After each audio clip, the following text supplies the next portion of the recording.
Welcome back to our session, the continuation of Chapter 6, Communication at the Workplace. In this lesson, we will highlight some of the commonly used communication tools and documents and ways in HR work. In written communications, we usually do documentations. It could be in the form of policy, recordings, contracts, etc.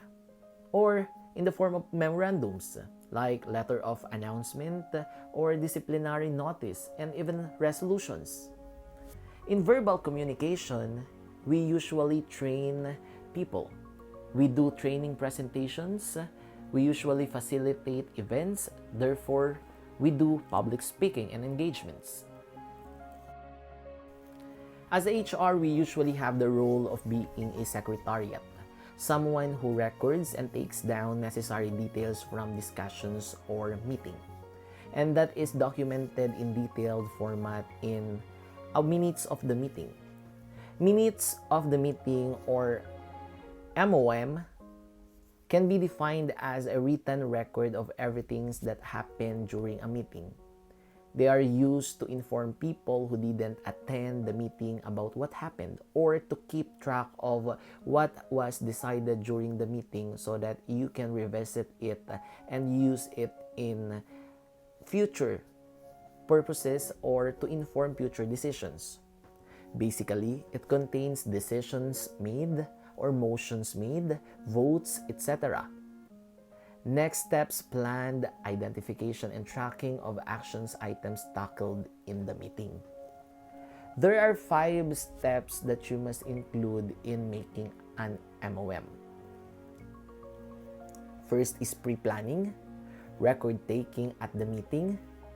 Third is minutes, writing or transcribing, distributing or sharing of meeting minutes, and lastly, filing or storing minutes for future references. In pre-planning stage, you must include the outline of the agenda, the names of all the meeting attendees, including guests of speakers, and you may also include the absent members, the handouts and references used, and the date and time of the meeting. During record taking, everything is temporary. There should have finalization after the meeting, and the only focus of the HR is to record everything. Since during the meeting, previous minutes of the meeting is being read at the onset of the meeting and the resolution is being presented, MOM is subject for approval or correction of the committee. If there are still modifications needed, then it may be reiterated once more. The following elements must be recorded during discussion of the agenda: decisions made about each agenda item, actions taken or agreed to be taken, the next steps to do, the voting outcomes, motions taken or rejected, items to be held over, new businesses, next meeting date and time.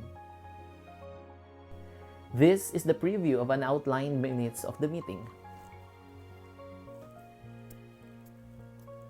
The phase 3 is writing process. Once the meeting is over, it's time to pull together your notes and write the minutes. Here are some tips that might help you. First, try to write the minutes as soon after the meeting as possible while everything is fresh in your mind. Second, review your outline if necessary. Add additional notes or clarify points raised. Also, check to ensure all decisions, actions, and motions as clearly as possible. Ensure you are including sufficient details. From the Board of Directors minutes in particular, we recommend including a short description of each actions taken as well as the rationale behind the decision. Or if there are a lot of discussions, before passing a motion, write down the major arguments for and against. Edit it to ensure brevity and clarity so minutes are easily understood. In terms of format, here are few things to keep in mind. Be objective, write in the same tense throughout, avoid using names other than to record motions and seconds, Avoid personal observations. The minutes should be solely fact-based. If you need to refer to other documents, don't try to summarize them. Rather, simply indicate where they can be found or attach them as an appendix. Once you have printed it and ready to discuss on the next meeting, the question is, do minutes of the meeting have to be approved? Yes, of course, it should be approved because it will serve as tangible reference on the decisions to be made by the organization. The approval is a sworn agreement of the committee or the body. The next kind of written document is memorandums. Usually, HR has two kinds of memorandums: the letter of announcement or a disciplinary notice. These are kinds of communication letters that are formally written through memos or black and white. If the management has announcement, they put it into writing, or if an employee violated a rule, attention will be caught through memo writing stating the nature of violation and punishment if applicable. In oral communication, it is very important that an HR has presentation skills.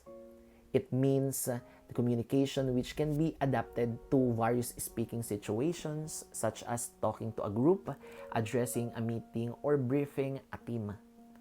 To be effective, step-by-step preparation and the method and means of presenting the information should be carefully considered. It is good that HR knows not only to be more technical in writing, but at the same time, he knows how to convey and discuss information to people. At present times, telecommunication is widely used. Whatever working arrangement you are involved in, it is a prerequisite to have a good communication, to have the knowledge how to manage online communication platforms. Telecommunication is the exchange of information over significant distances by electronic means and consists of two stations, the transmitter and the receiver. The medium can be electrical wire or cable, optical fiber or electromagnetic fields, and the three spaces of transmissions and receptions of data by means of electromagnetic fields are called wireless. As of now, conferences are being made through online applications such as Google Meet or Zoom, and communications are being delivered through email or social media messengers. On the other hand, as office worker and corporate professionals, communicating through telephones and cell phones are still important skills. And here are some tips how to handle calls. First, remember to start the conversation by introducing yourself. It is important to convey to the receiver of your call who you are and the purpose behind your call. Remember that you are taking his precious time. Next, keep your conversation brief and precise. Make your point and focus on the main topic. If you do not happen to get the person on the phone, you might prefer leaving a message. Clarifying is again a prime importance. If unable to make a point, endorse the concern to a more reliable person. To make it easy for the person to reply, leave your phone number with a message. Do not end the call abruptly. End the call with a suitable greeting, like, "Thank you."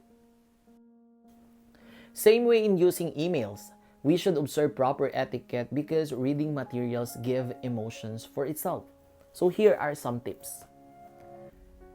At present time, electronic mailing is the best option for formal communication. So you need to be careful because electronic communication puts expressions into black and white. Precision in expression and a thoughtful use of words are essential constituents of written communication. Do not respond to emails without considering the effects of your respond. Remember diversity of differences while communicating online. Be courteous at all times. Use words appropriately and provide relevant information. The following are most commonly and important email components that are sometimes used mistakenly. Two is the direct receiver. CC means carbon copy or the secondary receiver, and BCC stands for blind carbon copy. The primary and secondary receiver cannot see BCC recipient. However, BCC recipient cannot reply to the thread conversation. To summarize today's discussion, communication is one important skill in business, most especially in HR function, that has a major role in gathering information, dissemination, and in coordination among employees. There are three different channels in communication: formal, informal, and quasi-formal. A communicator must also be aware of barriers and be able to manage it to ensure clarity of message delivery. At the same time, intercultural communication shall be studied and be understood by each individual at the workplace because it might become a barrier as well. As of this time, technology plays a vital role in business communication. Business must invest on it and should train people on how to use it. There are several communication mediums used by HR. Amongst are policies, contracts, and memorandums. These require high technical writing skills. At the same time, HRs must be good in oral communication to do speaking engagement and presentations. This is the end of our lecture. Thank you so much for listening and have a great day.